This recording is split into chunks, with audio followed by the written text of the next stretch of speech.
Hey everybody, and welcome back to my channel. It's Leanne here, and I'm back with a little UV resin video. Now before we get started, I want to invite you to come and like my Facebook page. We do a lot on Facebook. We have ourselves a little arts and craft groups on Facebook, and we also have a resin group that is specifically for resin crafts and people that do fluid art with resin. Now my UV resin has finally arrived. This was just a random brand that I found on eBay, and I'm really excited to get started with this. The last resin that I had I wasn't too happy with, and it was maybe the third resin I'd used with the UV resin, so this one is completely new to me and I'm going to be using this for the duration of the video. As usual, I'm going to be using my little UV lamp for quickness, but I do always cure everything I make in a proper lamp for about 10 to 15 minutes. Now you're going to need a snowflake mould. This one is just a toffee and Sophie mould that I've had for a while, and it has these cute little snowflakes. It also has these little stars in it, and I'm showing you here I've already made a piece of resin with this UV resin just to get a feel for it, but I'm going to show you how to do this. You also need a mould that is a circular shape or an oval to put your snowflake inside, and we're going to start by making ourselves our little snowflake inserts first. Now the first ones I made semi-transparent with just glitter, but I really want to show them to show up more in this mould, so I'm going to make them white and sparkly.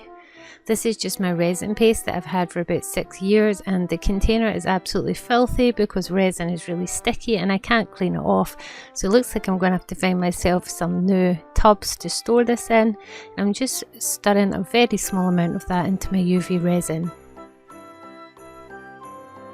I'm adding a little bit glitter to this, but I've added a little much pigment so the glitter doesn't really show up that well. The more pigment you add of this paste, the more opaque it is, but if you add a very small amount, it is a little more transparent. I'm just going to add this into my little snowflake molds. Now the only thing with UV resin in it is a little bit thicker than epoxy resin. It's quite hard to get into these delicate little molds. You have to really push it in with your stirring stick and try and get all the crevices, and even then you're always going to find there's going to be little air bubbles trapped. So I found the best way to do this is to do layers at a time, go over them with your lighter, add another layer, and just keep pushing them into all the crevices on the mould.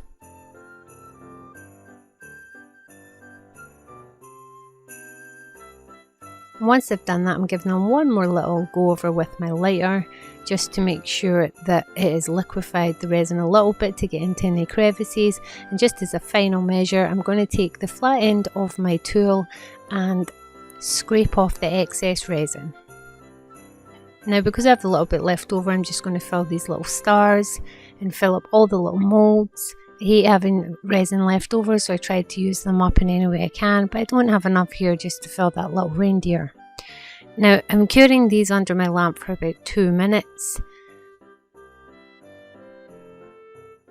With UV resin, spot curing is great when you're in the middle of working with resin, but as you can see when I go to take these out, I probably could have done with putting these under my big lamp for a little while longer, as I do snap one of my snowflakes when I'm getting them out. So I'm being a bit more careful with this one and gently prising it out. It's still a little bit soft. And this one is broken, but I think I could still use it. I just need to put the pieces back together. There was probably an air bubble caught in that little leg of that snowflake, and that is why it is snapped. And those little stars. Now you need your shape of mould here that you're going to be using. I'm using this circle one that's just a little bit larger than the snowflake. And I'm first going to give it a clear sparkly coat just so that I have something cured on the base of my mould. We're going to be using quite a strong colour, and sometimes the UV light cannot penetrate really dark colours. So you want to have like a clear coat first, just so when you take out the mould there's no uncured resin at the bottom that's sticky and gooey and can ruin your piece. So I'll give that a little spot cure, not for the full 2 minutes, just enough to cure it to set, because I'm going to be giving this an all over cure when I'm done. Now for my base layer, I'm using blue Perylix. This is a really nice shaded dark blue, and I'm going to be using some of these flake mica powder flakes. I've had these for a long time. They were sent to me by a friend, and they do dissolve in the resin, but I've never tried them in UV resin before, and it was interesting to see that they didn't dissolve quite as quickly as they do as an epoxy. I'm adding a little bit of sparkle just because this is a snowflake piece and you can't have enough glitter in a snowflake. And I'm going to give myself quite a thin layer of this blue resin just to level it out and set my background for my snowflake. Now, I'm not going to cure this yet. I'm going to pick up my snowflake that I'm going to use, and at first I think I'm going to use this one with the snapped leg because I think I can just place it back together in the resin. I'm just scraping off some of the big excess pour that was on the back, but you don't need to be too careful with that because you are going to submerge the back into this resin. And this is where I realised that little leg for some reason sits lower than the rest even when I try to line them up, and I opt to use the other snowflake. So I'm just taking off a couple of big chunks and then I nestle my snowflake into my resin.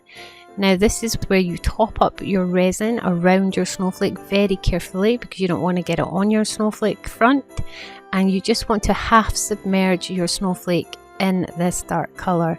And how far up this snowflake is up to you. Later on I show you a piece where I bring the resin all the way up to the surface of the snowflake and it does make an equally nice effect, but I want this snowflake to be a little 3D in my piece. So now I'm going to cure this piece as is, a couple of minutes under my UV lamp,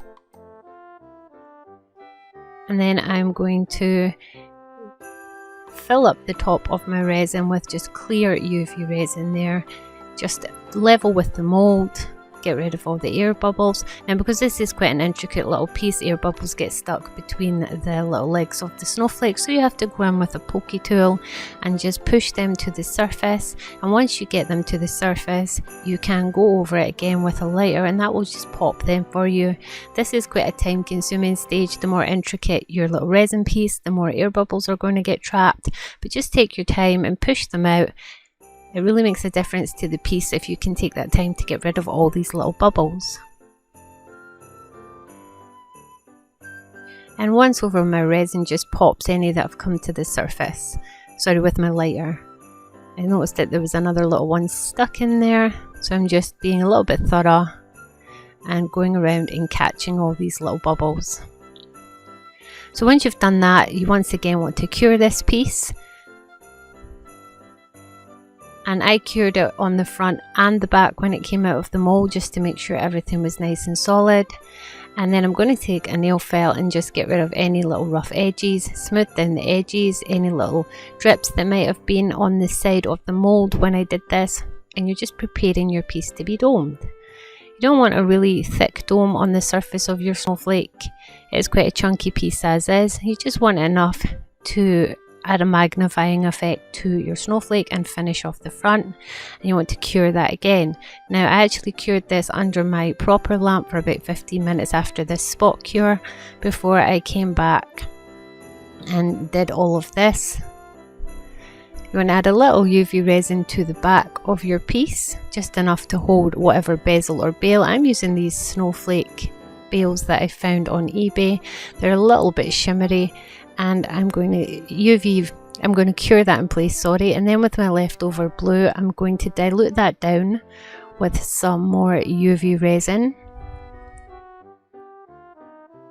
Just coming back to it there. So with my leftover blue, like I said, I'm just going to add some clear UV resin and mix that up so I have a much more transparent version of the blue I've been using. And I'm going to go around my snowflake bezel and tuck that into all the little edges, smooth it all out. This is really securing your bezel in place and finishing off your piece. So you want to go around the edge first and then move up against the snowflake, get into all those little crevices just to make sure the resin is equally being smoothed around.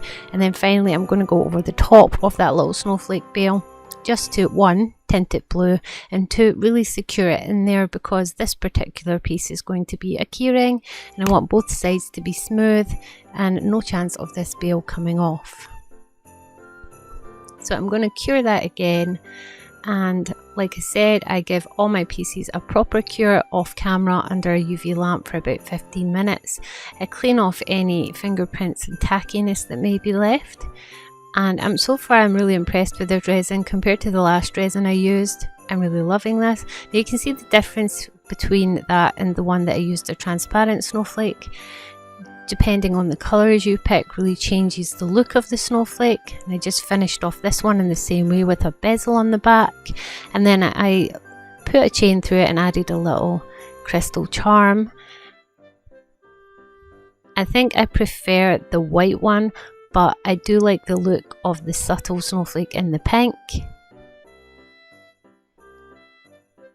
They are incredibly cute. So I actually went back and made a third, which was a brooch in an oval.